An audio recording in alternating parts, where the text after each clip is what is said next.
Assalamu alaikum. Since the blessed month of Ramadan is approaching, it's only a few days until Ramadan starts, we have to ask ourselves this question: how to benefit from Ramadan?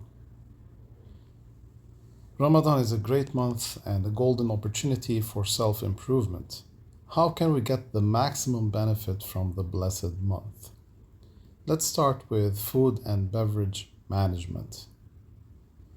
Ramadan is supposed to be a month of spiritual gains, not a month to gain weight. There should be no emphasis on food and what should we eat and the plates and the kitchen and all this. We have to focus more on spirituality. The main purpose of Ramadan, or one of the main purposes, is to focus on the spiritual aspect of our lives. The more we get immersed in materialism, the more food is one of the, if you want to say, aspects of the materialistic life. If we get, immersed into materialism, we forget about our spirit, our soul. So once we are separated for a long while during the day from a basic material, if you want to say, need, that is food, we will be more capable of focusing on our spirit. So we have to be careful. And actually, gaining weight during Ramadan is a negative sign. It shows that we are eating more than what we need and more than usual.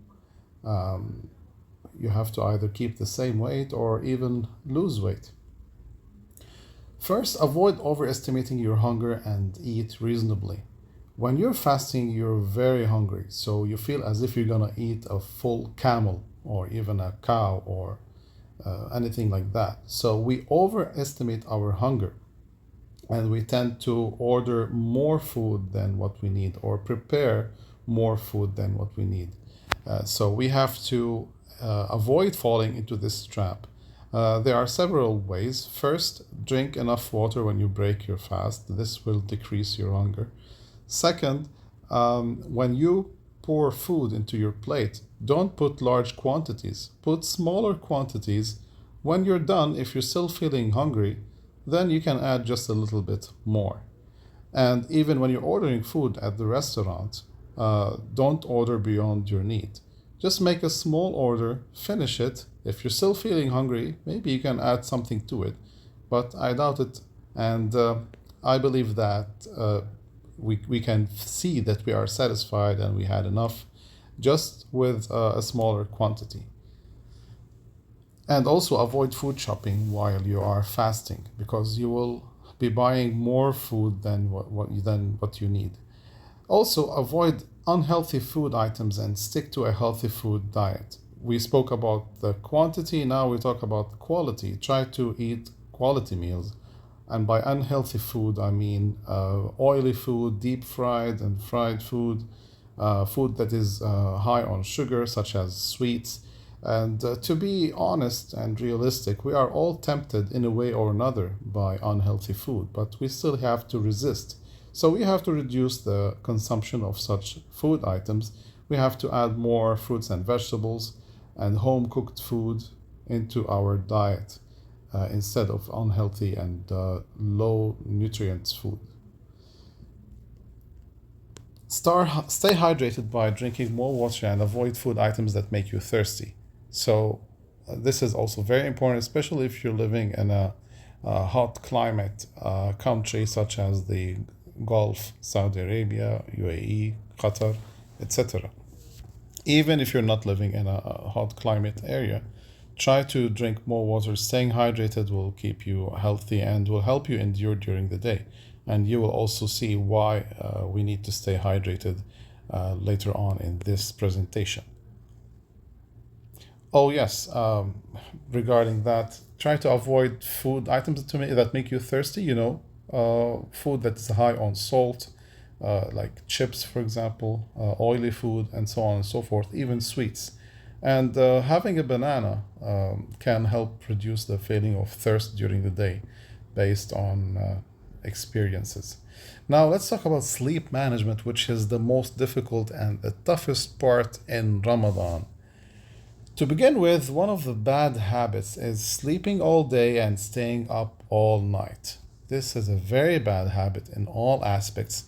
It is very unhealthy and it will deprive you from the benefits of Ramadan. It's if you make a research about sleep deprivation or sleeping during the day instead of the night, you will see that night sleep is uh, in no way comparable to sleeping during the day. It is much healthier, it has much more benefits than sleeping during the day.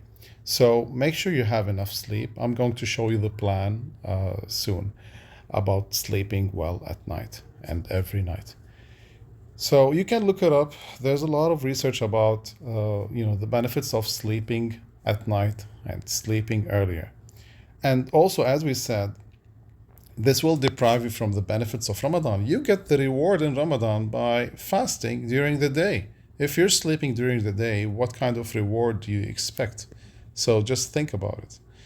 Now, this is the plan. Try to sleep right after or 1 hour after Taraweeh prayers for about 5 hours. Let's say at around 11, 11:30, and then you wake up 1 hour before Fajr for suhoor. Half an hour is enough. You don't need to eat a heavy meal on suhoor. You can eat a few dates and drink water, or eat a banana, or maybe cornflakes and milk, and of course, drink water. So, and then you can sleep shortly after Fajr. If there is time, if you have school or work, and you still have, let's say, 2 or 3 hours, you can just sleep a little bit and put a few alarms on your phone so you can wake up on time, or have a nap after returning from school or work.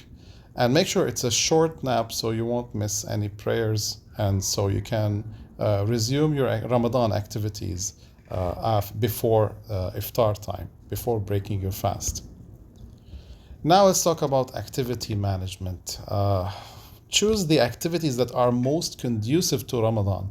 Unfortunately, many Muslims, uh, get involved into non-Ramadan related uh, activities during Ramadan, such as gaming, such as watching movies and series that have nothing to do with this month. Even though some of the series are called Ramadan series, they have nothing to do with Ramadan. The content is, if you want to say, unacceptable from the Islamic perspective. So we have to be aware of that. So here's some suggestions of some Ramadan related activities: reading the Quran, performing extra prayers, nawafil, not only the night prayers but also during the day, learning more about Islam by reading and listening or watching lectures and documentaries, and try to always find trustworthy sources and trustworthy scholars to follow and to watch. So these are some of the suggested ideas. Now, some will say this is not entertaining, this is not fun. Who said it should be entertaining and fun? This process is necessary. It's almost like the process of taking your medication or working out to stay in shape and so on and so forth. It has some, if you want to say, bitterness in it at the beginning, but later on you will see the sweet results and you will be reaping the fruits of what you're doing. So try to start into it. It will be difficult at the beginning. It's not easy, I have to admit. But later on, you will see that you'll start even enjoying this. You will enjoy sitting down and reading the Quran or even listening to the Quran. You will enjoy learning more about Islam and performing extra prayers. Sports activities are highly recommended, especially within 2 hours before Maghrib.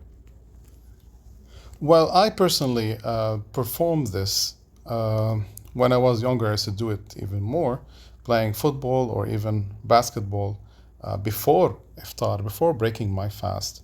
Actually, it has amazing results. You feel that you're performing better, and you will burn more fat and faster, and you will be in a better shape. So, if you can do that, at least walking before iftar, that will be nice, and you will see the rewarding results.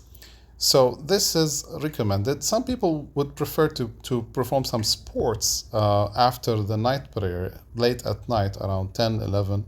That's fine, but for optimal results, I highly recommend performing sports activities before Maghrib, before breaking your fast. Avoid any activity that will distract you from the main purpose of Ramadan. As we mentioned at the beginning of this slide, um, I gave some examples: gaming, watching movies and series, and so on and so forth. So, if you can't stop completely the activities that we just mentioned, the non related activities, besides sports and fitness, because it's important to stay healthy and to stay in shape, it's better to avoid all such activities and to have more of Ramadan related activities to have more benefit or to have the maximum benefit from Ramadan. Last but not least, charity and benevolence. Ramadan is the month of caring and sharing. Don't forget the poor and disadvantaged, especially what's happening right now in Palestine and Gaza. We should not forget about them. We have to keep them in our prayers and our dua, and we have to do our best to donate or maybe share our food with those who are in need and those who are disadvantaged. There's a lot of ways you can donate. There's a lot of charitable organizations that even provide a means to donate online. And look around you. See if you have any poor and disadvantaged people around you so you can help them and support them. Donate meals to them or even money. And keep the people of Palestine in your prayers and all the disadvantaged, disenchanted people around the world.